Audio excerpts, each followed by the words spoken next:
hello and welcome to a new video. The other week it was my birthday and I was treated to some NeoColor IIs, which I'm going to try out today.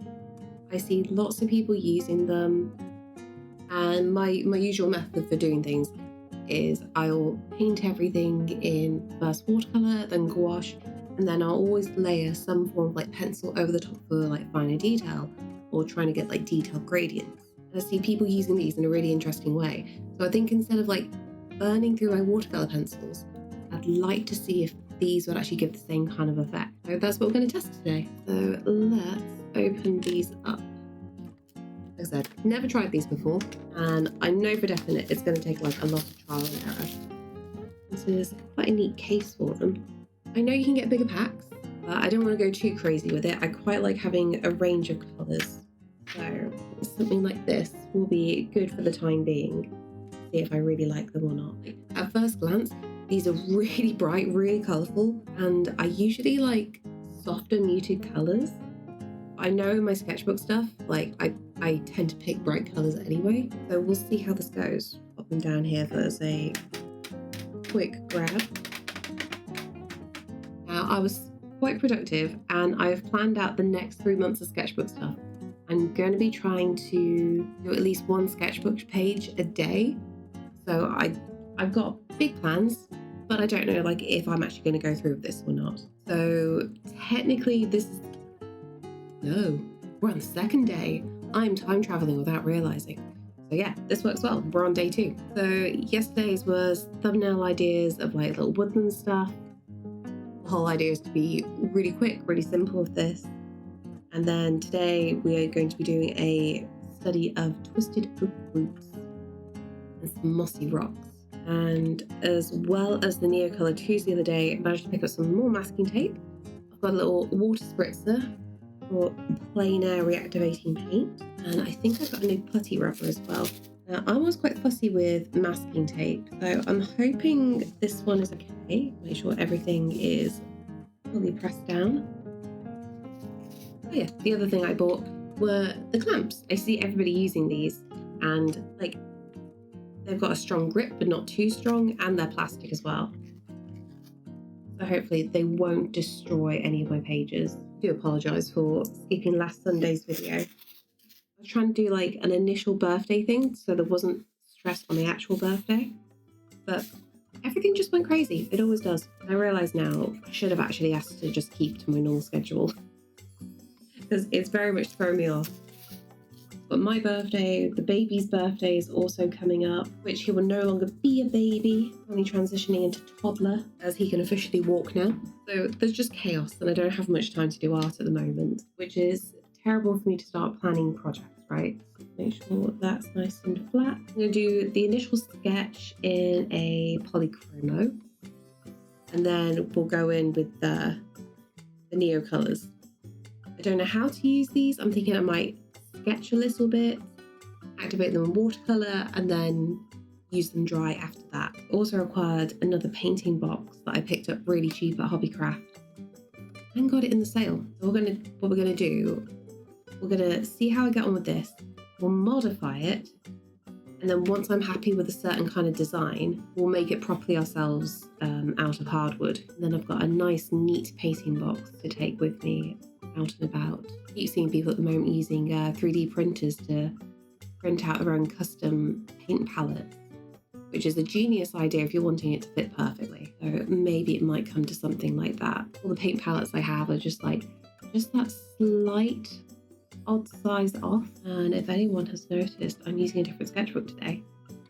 This was my second attempt at binding my own sketchbook. It's filled primarily with watercolor paper, so I do not want to waste this. I said to myself, I am not going to buy a new sketchbook. I'm going to use what I've got. As we finished the moleskin the other day, I had a look at the local shop to see if it had any sketchbooks with watercolor paper in, but sadly nothing took my eye. And they were all brands I hadn't heard of before, but at the same time, every single one of them was knocked really badly. The same with some of the sheets of paper that they had. They've got fountain pens in this shop, which are genuinely worth thousands. But artist watercolor paper wasn't taken care of at all. It was like all of it was, yeah, badly knocked, bent, just shoved into a corner. And it's just like, there's a bit of a disparity here in how you take care of your stock. So like, yeah, managed to get like these art supplies from them, the little other bits and bobs, but paper, nope, was not looked after. So I think I'm going to have to possibly go online and buy something, as I don't have anywhere local to me that sells the usual stuff I want, which is a shame, but at least it does force me to actually use what I've got. I officially don't have good paper for sketching on now. It's purely just watercolor paper that I own, which, don't get me wrong, you can sketch on, but it's not perfect. I love my cold press paper. I love my heavy textures. So I think I need to lean into just using some paint more. I'm just using a few different references for this. I want anything perfect going on, just having a play, not thinking about this too much. Also, I want to learn how to start like painting and drawing more upright. I think it'll be a lot better for my back. How many of us have got awful backs from just sitting like in a terrible shrimp pose the entire time? These down here, leaves, and we've got mossy bits, stones going back. And because I have to, I'm just going to add a little solace in the background. And it'll be a bad idea to try and do detail with this. I don't know how opaque the NeoColors are going to be. It'll be backlit, so that'll be nice and dark. Okay, I think I've got the base of the sketch down. I don't even know where to start with this. How am I tackling this? I use these on this side. The only way I can think of using these initially, keep it light, and I'll just kind of like block the colours in, and then we can test that way what the coverage is like. Going to the distance. I don't know how that white is going to activate. That's going to be interesting. Then we've got some deep purples here, and we're with the lighter colours version now. There's lots of purple tones. So tree trunks, we're going for purples. Ground, we're going for purples. Fading, we'll also go colours to fill in after. I want to see what this is going to look like immediately. We go with a paintbrush. Okay, this activates well. We can completely get rid of the texture. Interesting. Okay. So for anybody who doesn't know what this medium is, the NeoColor IIs are described as a water-soluble wax crayon. Now that confuses me how wax can be water-soluble, but here we are. How this reacts with a bit of a darker colour, so if we can get rid of the texture from the crayon, which it is doing well. This might work then, bringing these out instead of watercolours. Get the initial base down with something like this. There'll be a lot more control. Big question is, can we layer lighter colours over the top of these, or do we have to work with them just like watercolours and go from light to dark? If we scrub hard into it, we can get rid of pretty much most of the text. It does pull and extend really well. Let that dry in some places a little bit. Let's go with some shockingly bright greens then. These are the top of the mossy bits. Curious how long these will last all together. I saw in my local shop I can buy single replacement colours, so that's good. There are any that I particularly love. Going back for more then. I know there are certain shades that I don't use much in my work. I keep telling myself I need to use more red. Red is a colour I am very much scared of. I definitely need to learn to use it more. Ooh, more in the distance. Go cooler with the blue, but that's quite prominent. Go very light. That's quite good though, because you can almost do a gradient with these. I guess if you're careful, you can work it out. Wish there were more greens in this palette. That is a downside. That's just me being fussy. Let's activate some of these. Again, the lighter colours doing really well at being activated. If I was smart, I would have done a swatch, but what I can do, I can finalise the swatches around this. This darker pigment, that's very potent. Interesting how that behaves. Do all the lighter greens first. Make sure my paintbrush is fully loaded. Do this one first and then bring it down to activate this. Lead into each. I'm definitely using a lot less water than I usually do for multiple soft strokes with this at the edge of it. Oh yeah, that works perfectly with that green. I guess now it's just a case of layering the colours. I'm trying to decide whether I want to do like this entire piece in the NeoColors. When I get so far, I'll have to switch to putting this down flat. Try some of these other shades. This is just a straight up. Quite difficult because I'm not somebody who uses like watercolour pencils how they're meant to be used. And here I am trying these out using basically that method. Green to the soft though, that's nice. The blue would be good for this. Yeah, Prussian blue for some of these like deeper shades of the tree. This stuff is actually really good for building colour. So You have black in this, and I don't know if I'm gonna regret this. Be too pigmented. Okay, not too bad. Just keep it light. I was questioning, have I been too ambitious trying to do a proper painting in one go? Or is this the true test? Black is working out quite well. I don't usually use black. I go for a or Payne's grey, or just in general a really deep blue. It's turning out quite grey, so it's quite good. No idea how I'm gonna do foliage, because I can't do my usual trick. I guess we'll do Solace as a purple, easiest thing to do. What's more blue?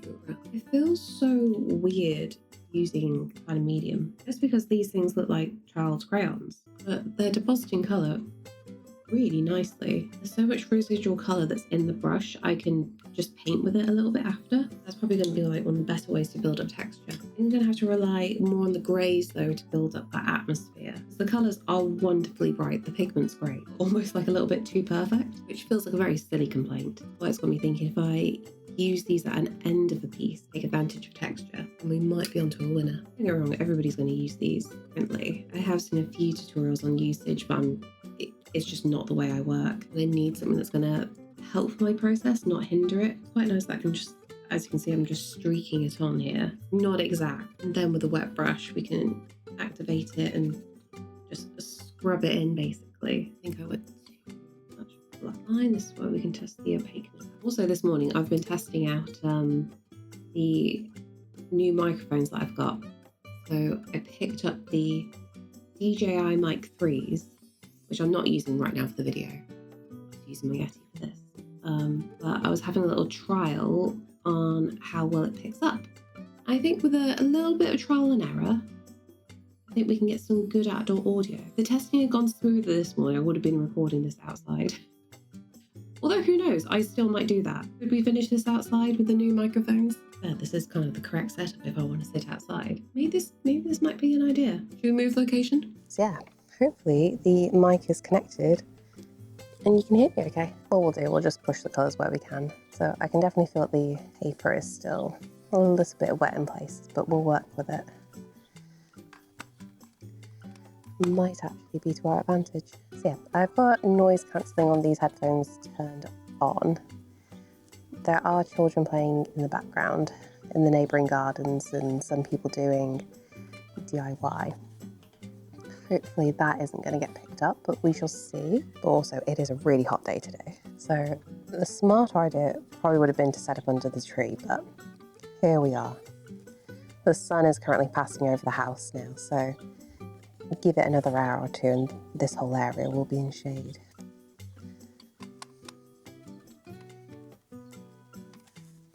So yeah, that Prussian blue is really strong. And I've also laid a fair bit of black down. So these bits of the tree are primarily purple, so I have to like bring the colour back. I just needed to get the darkness in. And I'm no longer using a reference at this point. I think maybe I should start adding the leaves in the background. I've definitely given myself a real editing test today in regards to kids screaming in the background. They're not the usual children, these ones are further away, so it will be interesting to see if the noise cancelling manages to cancel them out. But I'm not going to hold my breath. As I was playing this morning with the microphone settings, it was, I don't know, difficult to try and find like the balance. On the first test I did, I think the gain was just raised too much. Like I hadn't touched any of the settings, but definitely sounded a little bit odd. So I've lowered the gain now on the mic. So hopefully editing will be a lot easier. It just feels like there's always like new stuff to learn. Another part of me is thinking like I should probably take it easy on myself, like just do one thing at a time, instead of like overhauling everything I know and starting from scratch. So because I'm working outside as well, in the very hot sun, this paper is going to dry excessively quick. So this is another challenge in itself. But again, something I'm going to need to learn if I'm going to be doing more and more plein air. If we go lighter with these blues.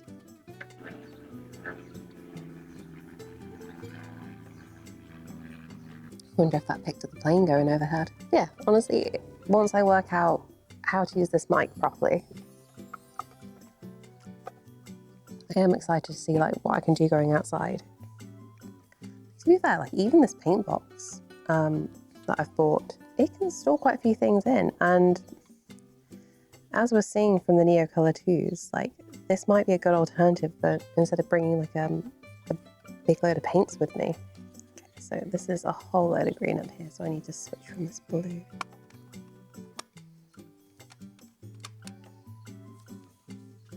I was trying to save some of the colours that I liked. I was trying to save some of the presets that I liked earlier. So hopefully the editing will be quick for this. Now this might be one thing I change up for the NeoColors. Like, I do like them. I'm going to use them a few more times to try and get a real judgment out of this. But I feel like I need to invest in a lot more greens. There's only what I would consider 1, 2, 3, 4, 5 shades. And a lot of them lean a bit more blue, which I'm not too keen on. So I think I need to purchase a few. Since I mainly paint outdoor landscapes, I think now's the best opportunity to attempt to paint and draw outdoors anyway. Since I'm right in view of the patio doors, if the baby was home, he'd be crying his eyes out that he couldn't reach me. It's somewhat layers, but not greatly. I put it. Oh, it does go over actually. Okay. So yeah, these work over dark pigments. I have to press a little bit harder, but that's okay. No, that'd be great for the texture. How about if I activate it? Dulls it a little bit, but we can fade out the edges. Okay, let's go yellow. What's this? Light olive. This might work. Just gonna dot it about basically. At least now we know we can go very pigmented with the dark colours, which means let's try turning some of these bits purple then. This is a very purple tone, probably a bit much. We can mute it, it's fine. So these bits will have a lot of moss on them, so I know that bit had moss going up.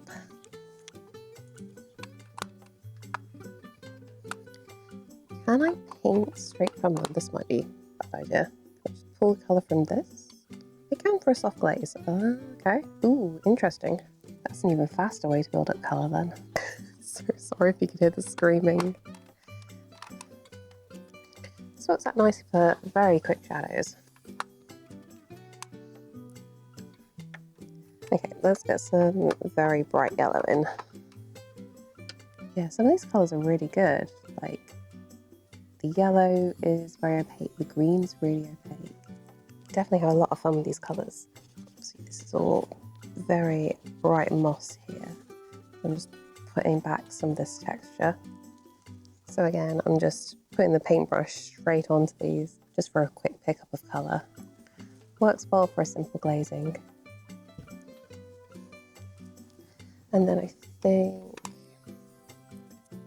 maybe using the olive will be too much, but the umber would be perfect.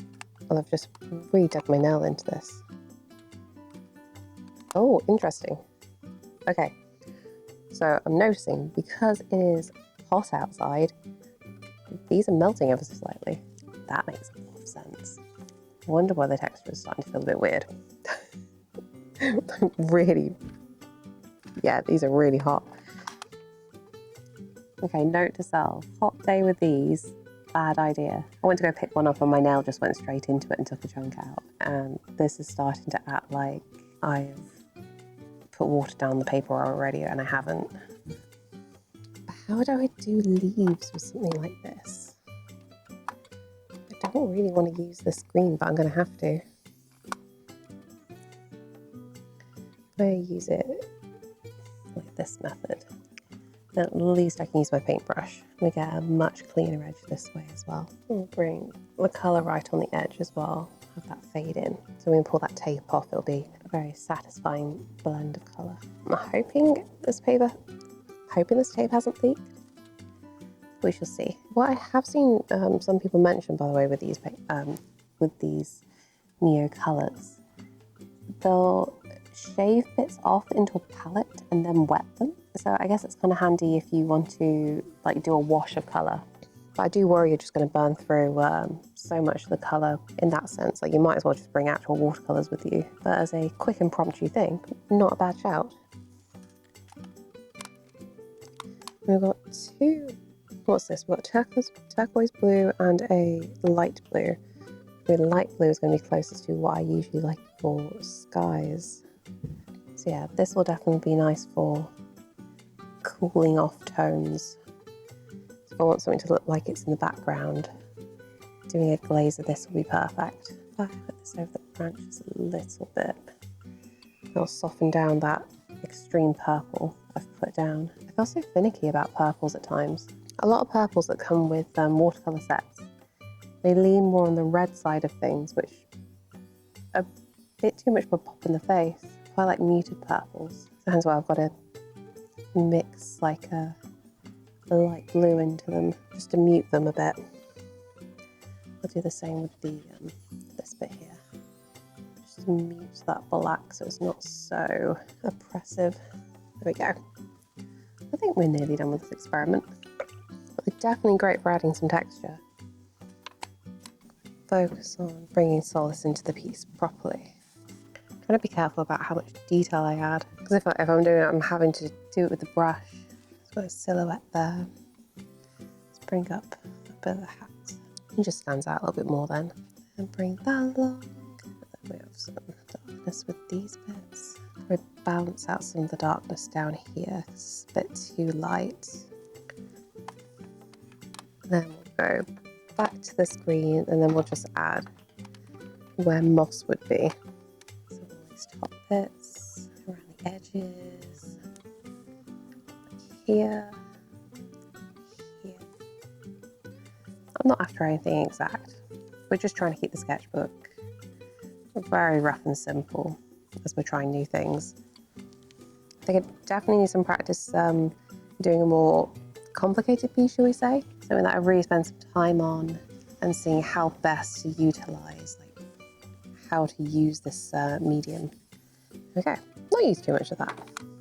Just gotta be careful. Right, I think I won't touch it anymore. I'm not gonna make this complicated. Keep it simple. And let's attempt a paint peel. So, like I said before, I've got some new tape. This is low tack, and hopefully I've stuck it down well enough. One line. Let's see how this goes. This is looking clean. No tears going on, so this is promising. Let's go for the top one next. Please work. Please work. Oh, a little bit of paper coming up, but not bad. And then finally, a little bit of bleeding, but I think that's because we've got gravity working against us there.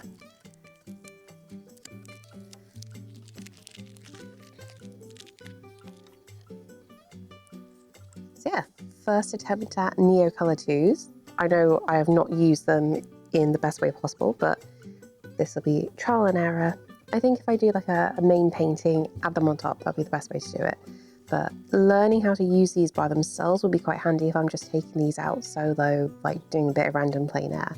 So I feel this is positive. So yeah, I think this is where we shall wrap up. I'll clear everything up and we'll start editing, and fingers crossed, the mic out here has been working. We shall find out, otherwise this whole section will have to be muted. And if anyone didn't know, I do also stream my work. Usually I stream on Tuesday evenings. Everything's a little bit like a mess at the moment, so fingers crossed I'm going to be good enough for a stream on Tuesday. I think I've got a babysitter for some point this week. So if anybody happens to be in the Discord server, the link will be in the description. You'll get an announcement when I go live. So yeah, hopefully these will be really good for all the plein air that I want to do. There won't be a video next week. Sam is going to a stag do, so I might have to work on like little bits on and off during the week. So fingers crossed. If you like this all, please give a thumbs up. I'm trying to get videos out every single week. Some will be big videos, some will be small videos like this. So hopefully see you next week. Until then, bye.